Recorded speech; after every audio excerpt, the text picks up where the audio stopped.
First up, we have the Fallen Angel, Christopher Daniels. Bale, itong figure na to, TNA Marvel Toy Biz. Diyan lang po kayo kasi maganda tong isushow po sa inyo kasi puro rare tsaka hard to find. Halos lahat naman ng mga figure ko ganun eh, di ba? Kaya diyan lang kayo. Ayan, closer natin ng konti. Ito yung attire niya. Ayan. Hindi ko na tatanggalin yung coat niya. 360 rotation na tayo sa kanya. Ayan. Next, this is Vampiro. Ayan oh, grabe, ang ganda ng hair niya oh. Nagra-rock and roll eh.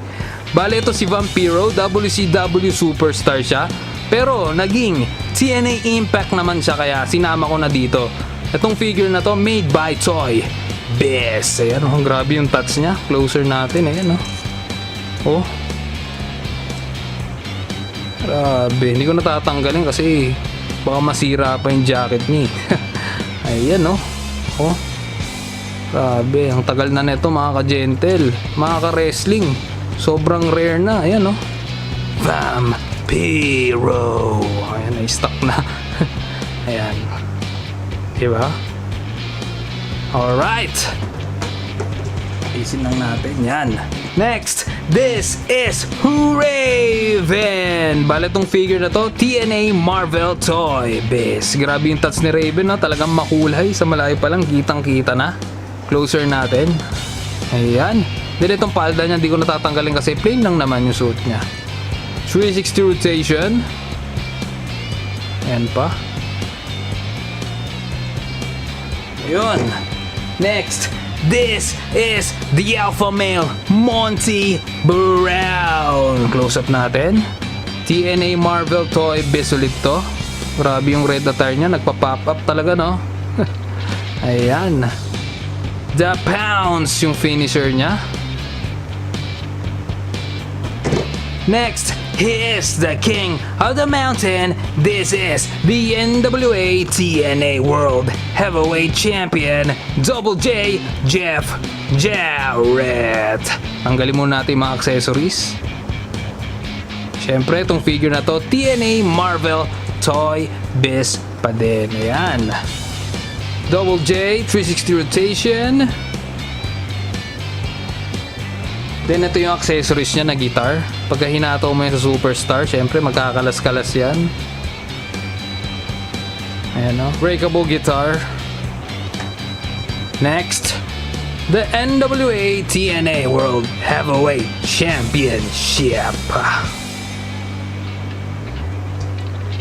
Next, this is the Monster Abyss. Ayan, para siyang si Kane sa TNA. TNA Marvel Toy Biz pa din to. 360 rotation.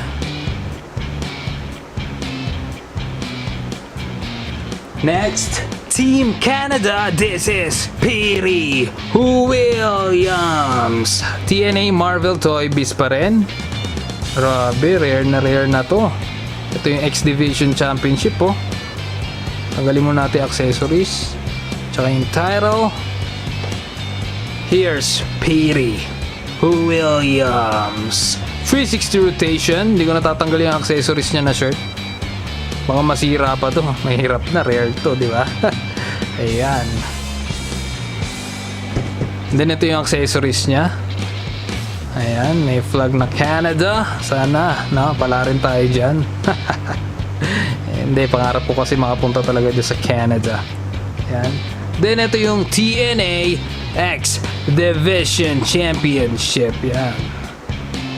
Good old days of TNA, no? Yung X Division match, kung naalala nyo, kung nanonood kayo ng TNA, sobrang ganda nun. Next, this is Scott Steiner. Grabe, sobrang rare nito mga ka-gentle. Mga ka-wrestling, hard to find na din. TNA Marvel Toy Biz pa rin. Closer natin. Remove natin yung shades niya. Yan no. 360 rotation. Grabe, diba? Ang tindi ng muscle nyo. Freak talaga to si Scott Steiner eh. Next, he is the phenomenal AJ Styles. I am. TNA Marvel Toy Biz pa rin. Closer natin. Grabe no, classic AJ Styles. Ganda ng attire. You know, the phenomenal one, P1. 360 rotation. The phenomenal. I am. Alright.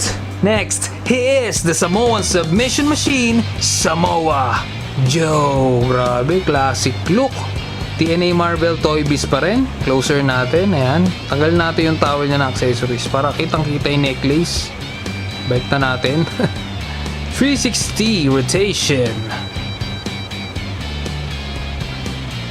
Then may nakalagay sa hands niya tsaka sa wrist. Ayan, nakalagay dito is Joe ISM. Then may bungo.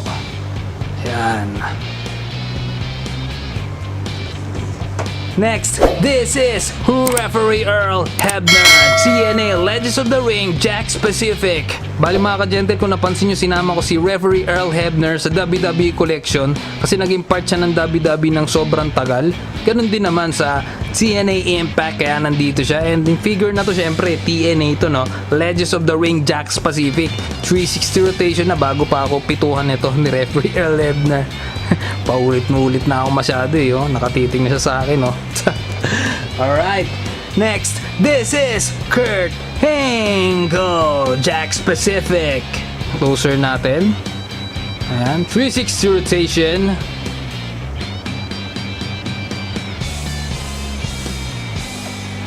Next, this is Ray Van, TNA Legends of the Ring, Jack Pacific. Closer natin. Grabe yung details, no? Yung headscan, ang ganda. Ito yung hair niya, di ba? Yung pagkaka-dreads, no? Tsaka yung jacket, di ba? Leather talaga. Oh. 360 rotation muna natin habang may jacket. Yun, no? Grabe, ang cool. Then remove lang natin yung jacket ng dahan-dahan para makita yung tats niya. Yan, na-remove na natin yung jacket. Closer. Yan siya, pagka walang jacket. Grabe, ang ganda, no? 360 rotation. Yan, yung details ng tats, di ba? Yun, no? Ganda talaga.